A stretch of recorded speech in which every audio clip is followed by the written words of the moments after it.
السلام عليكم ورحمة الله وبركاته. بما انها ابتدت العشر اواخر من رمضان او العشر ايام الاخيرة ان شاء الله من الشهر الكريم، عايزين نذكر نفسنا زي ما ربنا قال لنا ان احنا عايزين في العشر الاواخر ده نعمل نفسنا متدينين. اي زي ما سمعتم عايزين نعمل نفسنا متدينين، لان ربنا في سورة الروم بيقول: فاقم وجهك للدين حنيفا فطرة الله التي فطر الناس عليها لا تبديل لخلق الله ذلك الدين القيم ولكن اكثر الناس لا يعلمون.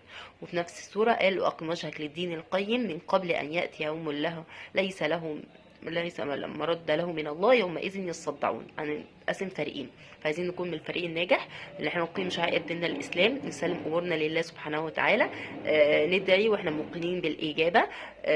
فيها ليله خير من الف شهر، فعايزين نكون من الفائزين لغايه اخر لحظه. عايزين نقيم الليل حتى لو بركعتين نقرا فيهم قل هو الله احد، واللي تعادل ثلث القران. وربنا يوفقنا جميعا لما يحب ويرضى.